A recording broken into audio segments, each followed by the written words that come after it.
días, doctor. Hola, muy buenos días. ¿Cómo estás? Mucho gusto, Sebastián Moreno. ¿Cómo has estado? Marisol. Muy bien, ¿y usted? Muy bien. Vienes para la consulta de planificación familiar, ¿cierto? Sí, doctor. Pues primero, bienvenida aquí al consultorio de planificación.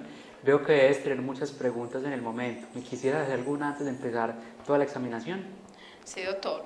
Yo vengo a preguntar qué método de planificación es más efectivo. Pues mira, de métodos de planificación hay muchos, ¿cierto?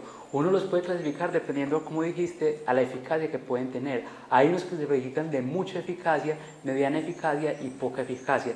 De todas maneras, te tengo que recalcar que ningún método anticonceptivo es 100% confiable. ¿Listo? De esos que te estoy diciendo de alta eficacia, te puedo recomendar la cirugía, que es lo que nosotros llamamos la cirugía para las mujeres, la ligadura de trompas, o la vasectomía para los hombres. Otros métodos de alta eficacia serían los métodos asociados a implantes de levonorgestrel, que son los llamados los implantes subdérmicos, o los dispositivos intrauterinos. ¿Por qué se llaman de alta eficacia? Porque generalmente tienen una eficacia para evitar cualquier embarazo de un 97 a un 99%. ¿Listo? Los de mediana eficacia, que son los otros que también son muy conocidos, serían los métodos llamados de pastillas o los métodos inyectados mensuales, ¿cierto? Las pastillas son las que todo el mundo conoce, las pastillas combinadas, y las inyecciones que pueden ser tanto de cada mes o de cada 3 meses. Asociado a esto vienen otros métodos, por así decirlo, que son los de menor eficacia, que son los métodos donde tú controlas tu calendario, ¿cierto? Donde está el coitus interrupto, que es, por ejemplo, simplemente que no dejas que tu paciente te eyacule dentro de tus genitales. Otros métodos no tan fidedignos, por ejemplo, como conocer tu moco cervical y todas las cosas, que se ha visto que tiene una eficacia apenas del 30%. ¿Tienes alguna otra pregunta? Pues sí, yo quiero saber, por ejemplo, de las inyecciones, ¿cuál es la mejor? Para uno, pues, es que las pastillas, pues, eso se le olvida a uno. Sí, pero la inyección yo también es estoy de mejor. acuerdo con eso. Yo no conozco la primera persona que sea 100% juiciosa como para tomarse las pastillas, ¿cierto? Pues mira, para escoger un método anticonceptivo, yo no te puedo decir así simplemente es este, ¿cierto? Sino que uno tiene que evaluar cuáles son las características que tiene cada persona para así decir, aconsejarte cuál podría ser el más susceptible para tu beneficio, ¿cierto? Porque no todos los métodos anticonceptivos pueden ser pertinentes para esta persona o para esta persona. Por eso es tan importante venir al control de planificación y no tomar un método simplemente así sin asesoría. Nosotros siempre tenemos que revisar primero tus antecedentes, que tú no tengas antecedentes, por ejemplo, de hipertensión, que no tengas antecedentes de trombos de sangre o de coágulos que hayas tenido alguna vez en la vida, si has tenido hijos, si has tenido problemas de cabeza como migraña, ¿cierto? O otros problemas, si fumas, ¿cierto? O cómo han sido tus antecedentes en general, ¿cierto? Otra cosa que tenemos que ver, si eres una paciente que tienes algún problema en este momento en tus mamas, en tus genitales, ¿cierto? En tu peso y en tu presión. Dependiendo de todas esas características, yo te podría decir cuál podría ser el mejor método, entre ellos las inyecciones.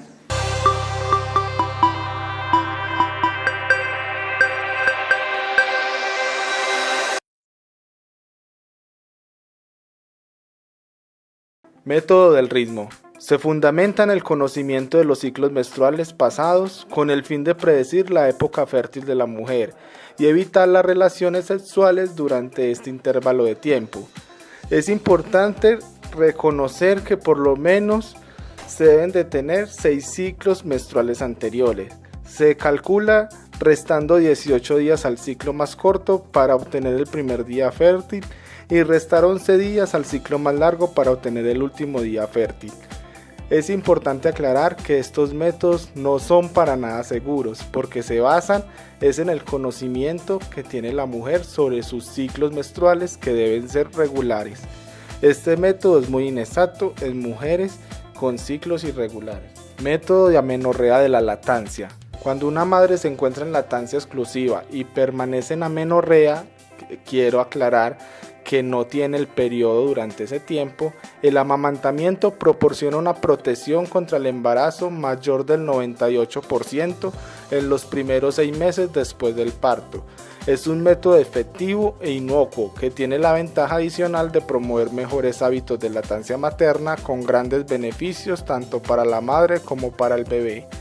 En caso de que reaparezca la menstruación o que hayan transcurrido más de 6 meses después del parto, es recomendable que la mujer utilice otro método de planificación. Métodos de barrera. El diafragma.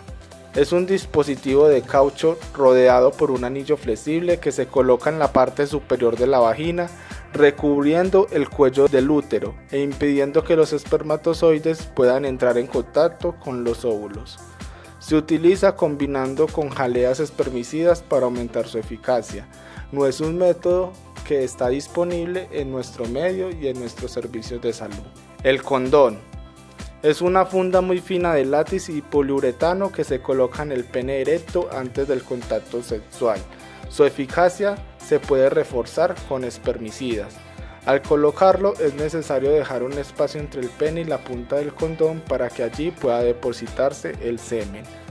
Con los condones de látex no es recomendable la utilización simultánea de lubricantes de tipo oleoso o grasoso, sino de tipo acuoso. Es el método de planificación más efectivo para prevenir las infecciones de transmisión sexual. Dispositivo intrauterino o T de cobre. Es un pequeño objeto de plástico en forma de letra T recubierta de cobre y que se introduce dentro del útero. Es un método económico que puede utilizarse hasta por 12 años, pero debe ser controlado en forma periódica, especialmente durante el examen ginecológico o citologías. También existe el dispositivo intrauterino liberadores de hormonas. Es un sistema de liberación intrauterina del levonorgestrel, además de producir cambios dentro del útero que altera el moco cervical haciéndolo impermeable a los espermatozoides. Anticonceptivos orales e inyectables combinados. Los orales son tabletas para administración oral que contienen bajas dosis de estrógenos y progestágenos en forma combinada. Su principal mecanismo de acción es inhibiendo la ovulación a nivel central, pero también producen espesamiento del moco cervical, lo que dificulta la entrada de espermatozoides al útero. Tienen una efectividad del 97 al 98% si se toman diariamente las píldoras activas durante 21 días, iniciando a partir del primer día de la menstruación. Disminuyen el volumen y la duración del sangrado menstrual y pueden en algunos casos disminuir los cólicos menstruales. Y además disminuyen el riesgo de presentar cáncer de ovario y de endometrio. Anticonceptivos orales de solo progestágeno. Son combinaciones de baja dosis de estrógenos y progestágenos para aplicación en inyecciones mensuales. Su mecanismo de acción es similar a los anovulatorios orales combinados, pero tienen mayor eficacia pues se presentan menos olvidos al tomar las píldoras.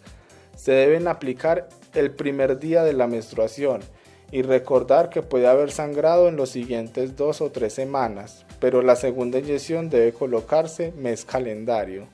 Implantes subdérmicos. Son cápsulas de Silastic que tienen en su interior incorporado un progestágeno de liberación lenta y que se colocan debajo de la piel del brazo no dominante de la mujer. Las cápsulas del implante liberan a un ritmo constante un nivel reducido de hormonas que previenen el embarazo hasta por 5 años en el caso del Yadé, o en el caso del Implanon tiene un efecto de 3 años. Su principal mecanismo de acción es el espesamiento del moco cervical que impide el ascenso de los espermatozoides por el útero. Es el método anticonceptivo más eficaz con una tasa de falla de solo el 0.2%. Sus principales efectos colaterales están relacionados con las alteraciones menstruales, principalmente sangrados prolongados o manchado en los periodos intermenstruales y ocasionalmente amenorrea o cese de la menstruación. Además de todos los métodos anteriormente mencionados, existen los métodos que son irreversibles o métodos quirúrgicos. En las mujeres tenemos la ligadura de trompas o tubectomía, en la cual se hace una cauterización de las trompas o una ligadura para evitar que el óvulo sea fecundado por el espermatozoide. En el caso de los hombres está la vasectomía, en donde se hace también una cauterización o cierre del conducto deferente, impidiendo que los espermatozoides salgan por el conducto uretral.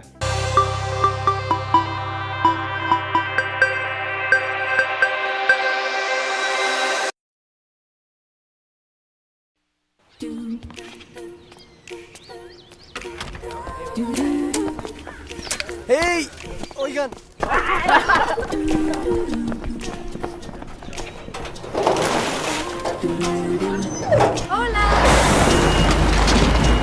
¡Ey!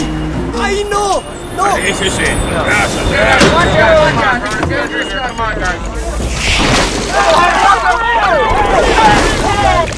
Por favor, a un lado.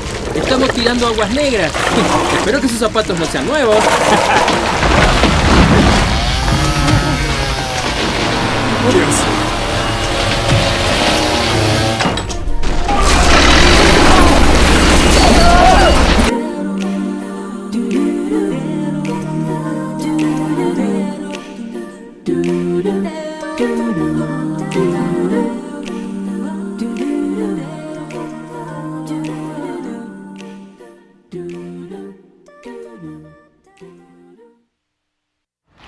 José. Esteban. Aarón, ven aquí. Ese de ahí.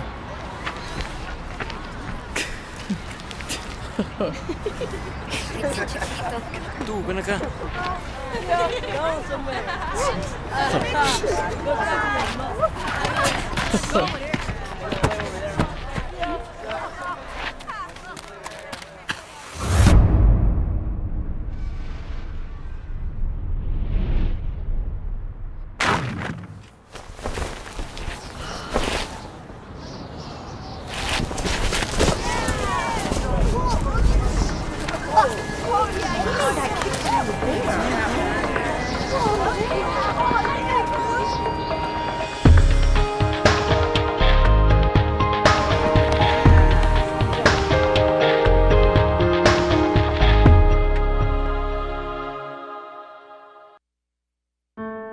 Te dio la bienvenida al nacer. Estuvo ahí con tus primeros pasos. Con tu primer error. Con tu primer beso. Está contigo cuando ganas.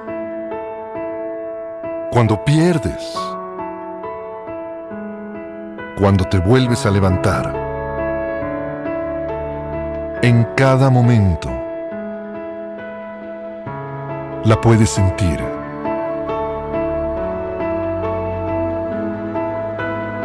La vida. Derecho humano número 3. El derecho a la vida. ¿Qué son los derechos humanos? Infórmate en jovenesporlosderechoshumanos.org.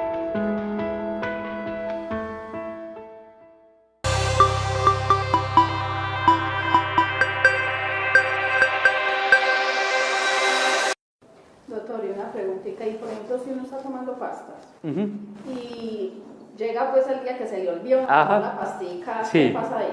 Pues mira, con eso hay que tener mucho cuidado. Lo que yo siempre recomiendo es, tienen que saber qué tipo de pastillas están tomando, ¿cierto? Las pastillas, uno cuando las reclama tiene que ver, uno ve que hay las pastillas bien marcadas desde el día 1 hasta el 14 y después del día 14 hasta el 21, ¿cierto?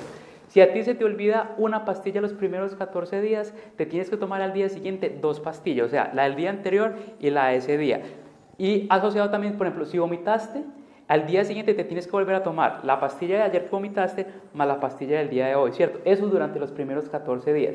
Si se te olvidan 2 pastillas en los primeros 14 días, la recomendación es bote esa caja de pastillas y vuelve a empezar una nueva caja. Y los primeros 7 días después de que botaste la caja, tienes que utilizar obligatoriamente un condón si quieres prevenir un embarazo, ¿cierto? El cuento es distinto después de los primeros 14 días de las pastillas, porque la recomendación es que si se te olvida una sola pastilla, lo ideal sería botar esa caja, volver a empezar otra caja y tener método de protección, llamado un condón, durante los siguientes 7 días. O sea que uno cuando para las pastas que termina de tomárselas todas, los 7 días que espera uno el periodo, entonces uno tiene que cuidarse. Pues tiene procesos de quedar en embarazo. Lo ideal es que si tú fuiste juiciosa, si no presentaste el vómito o no se te olvidó, si tienes esas pastillas que vienen de a 21 pastillas, o sea, no las de 30, tú no tienes por qué protegerte con otra cosa aparte pues del condón, ¿cierto? Inclusive si has sido juiciosa y la idea es prevenir un embarazo, no tienes que utilizar como tal el condón. No obstante, si estás utilizando las que tienen 28 pastillas, lo ideal, pues, como no tienes que contar pastillas aparte, puede ser sin condón si has sido juiciosa con el resto de las pastillas. Y te recalco, la idea es siempre utilizar un condón para optimizar la eficacia de ese método y para prevenir otras enfermedades.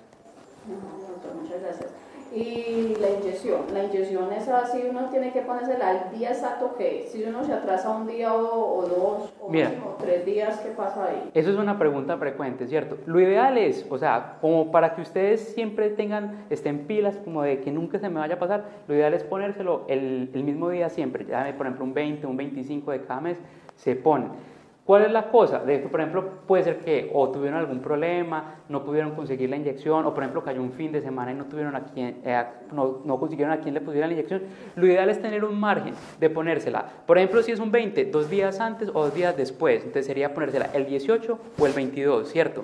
Para que la eficacia del método se mantenga estable. Obviamente, si es más de 3 días antes o más de 3 días después, protege, pero la eficacia se va a reducir, que es lo que siempre te he dicho.